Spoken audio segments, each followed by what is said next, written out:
Já imaginou que loucura seria acessar a sua conta do banco pelo Mega Drive? Ou então costurar a sua roupa usando um Game Boy? Pois acredite, essas e outras bizarrices são possíveis com alguns consoles e acessórios que possuem funções bizarras que provavelmente você nem fazia ideia da existência. Então fica ligado porque hoje eu vou te mostrar formas bizarras de você usar o seu videogame.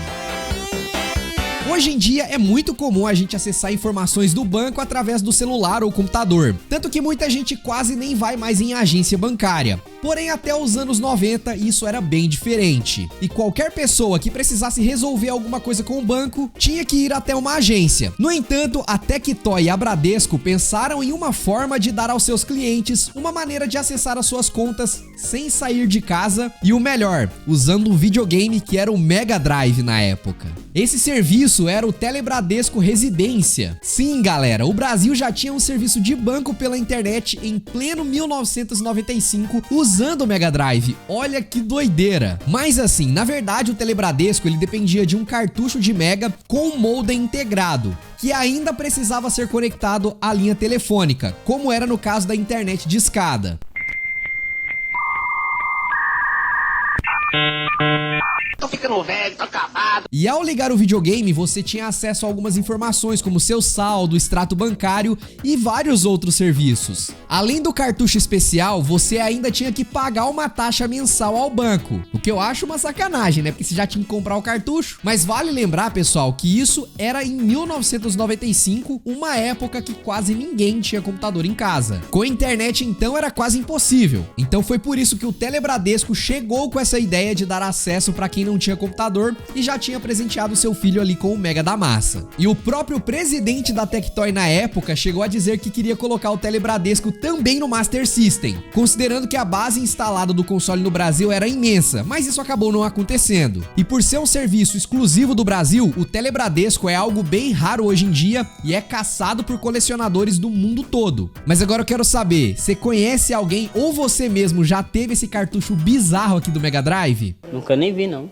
Outra coisa que já é extremamente comum atualmente quando se fala em videogames é a conexão com a internet. Tanto é que hoje em dia é difícil você imaginar um Xbox Series ou um PlayStation 5 sem estar conectado. Porém, mais uma vez a Tectoy estava à frente do seu tempo com o MegaNet, que permitia você conectar o Mega Drive à internet em pleno 1996, algo quase impossível para a maioria dos jogadores da época. Muita gente nem sabia o que era navegar na internet, por exemplo. Na prática, ele funciona mais ou menos como o Telebradesco, que era um cartucho adaptado que se conectava com a linha telefônica e com uma taxa mensal podíamos enviar e receber e-mails, fax e acessar uma revista eletrônica da Tectoy. Tudo isso diretamente do seu videogame nos anos 90. A Tectoy chegou a lançar inclusive o MegaNet 2, que na verdade era uma versão do X-Band, que era um acessório que foi lançado originalmente nos Estados Unidos para o Sega Genesis. O acessório tinha entrada para cartucho e ainda permitia partidas online. Não me pergunte como. E frisando, em 1996, meu amigo. Talvez muitos de vocês aqui nem eram nascidos. E o Mega ainda chegou a receber um teclado compatível com esse acessório. Dê uma força pra gente. Aqui nos Estados Unidos. Mande sua mensagem pelo MegaNet. Do seu Mega Drive, que ela chega pela internet.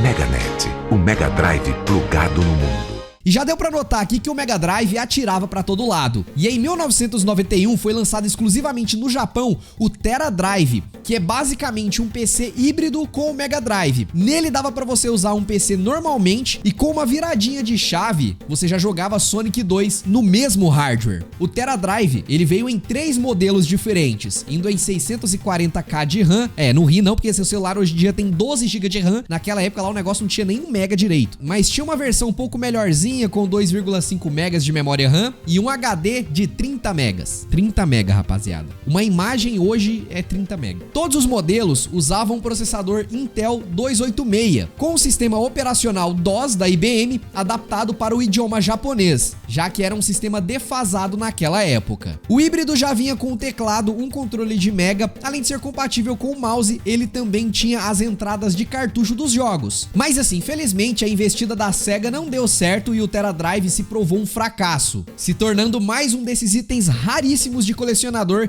que muita gente conhece o Mega, mas nem fazia ideia dessa tranqueira aqui. 2つの CPU が同時に動く未来製のパソコンテラドライブ。楽しい、賢い。Whoa, just whoa. Bravo.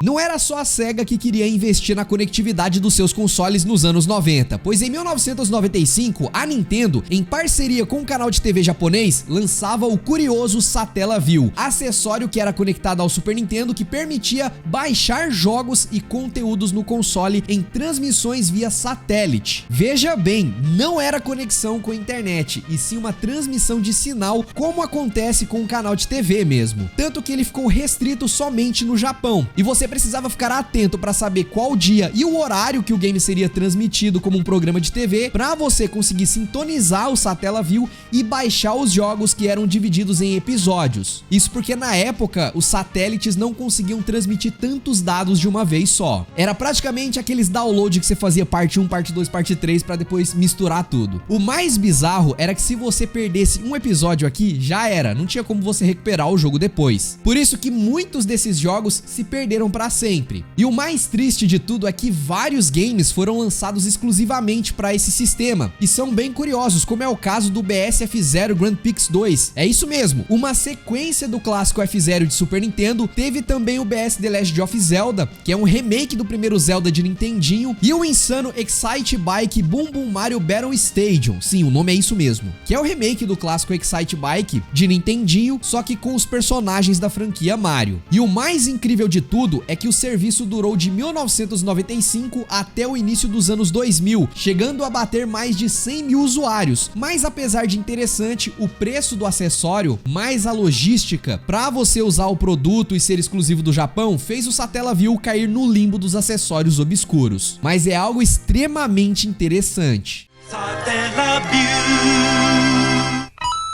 Você provavelmente sabe que o Game Boy já teve vários acessórios como câmera e até impressora. E se eu te dissesse que o Game Boy Color já teve como acessório máquinas de costura? O quê? Isso aconteceu e foi uma parceria entre a Big N e a Jaguar International, empresa japonesa que produz as máquinas de costura. Para funcionar, devemos ligar o portátil via cabo link com a máquina, que são modelos especiais compatíveis com o cartucho próprio. A gente também pode usar os direcionais para controlar a máquina de costura. E novos modelos foram lançados que traziam cartuchos que tinham padrões e até desenhos prontos para serem confeccionados nas máquinas. A ideia aqui era atrair o público mais jovem para o ramo de costura, e ele não ficou restrito no Japão, já que uma versão produzida em parceria com a Singer também foi lançado nos Estados Unidos. E aí, já imaginou usar o Game Boy aí pra você poder consertar aquela calça sua que rasgou? Loucura, né? Essa gente inventa cada coisa. Eu comentei aqui com vocês rapidinho que dava pra usar o Game Boy como câmera também, além da máquina de costura. Mas não é só isso que o portátil pode fazer não. Acredite, você pode usar o Game Boy pra pescar. Isso mesmo, com o acessório Gyogun Tantic Pocket Sonar, que foi lançado em 1998 pela Bandai pro Game Boy Color exclusivamente no Japão. E deixa eu te falar, se isso tivesse sido lançado aqui no Brasil, ia fazer muito sucesso porque brasileiro curte pescar. Mas assim, o acessório funciona como um cartucho especial com um sensor que usa 4 pilhas e é encaixado no próprio console. Junto temos uma espécie de boia que deve ser jogado na água e uma capinha plástica pro portátil. Afinal, né, você não vai querer molhar o seu videogame. Assim, o console passa a se comportar como um sonar de verdade, que pode localizar peixes e outros objetos que estão debaixo d'água. O cartucho ainda vinha com mini enciclopédia sobre os peixes, só que tudo em japonês, né? E ainda um minigame de pescaria enquanto você esperava algum peixe de verdade aparecer para você pescar. Vale lembrar também que mais tarde a Bandai lançou um acessório parecido pro seu portátil, que era o WonderSwan.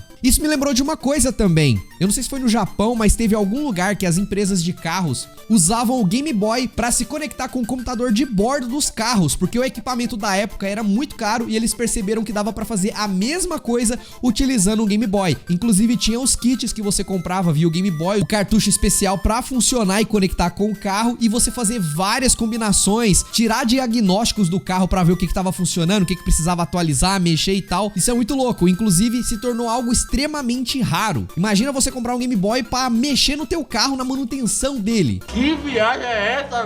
Agora imagine que você teve a oportunidade de visitar o Museu de Louvre em Paris e em vez de você ser acompanhado de um guia, te entregam simplesmente um Nintendo 3DS pra você se virar. Pois é, isso aconteceu em 2012 com o Nintendo 3DS Guide Louvre, que por 5 euros você podia alugar um 3DS com um aplicativo onde vinham mais de 600 fotos das obras de arte do museu e mais de 30 horas de áudio, com comentários e explicações, além de diversos modelos 3D de algumas esculturas. E o mais da hora aqui que o jogo contava com um mapa do museu com o seu GPS, e a gente podia escolher pontos de interesse ali pra você explorar, como a Mona Lisa, por exemplo, e traçar até mesmo uma rota até lá, como se você tivesse uma dungeon de um jogo de Zelda, tá ligado? Mais tarde a Nintendo lançou esse guia pra ser comprado, permitindo usar o guia pra visitar Louvre do sofá de casa, por exemplo. You've now reached the first masterpiece on our tour, the Venus de Milo. Unlike the other statues in the gallery, this is an authentic Greek sculpture.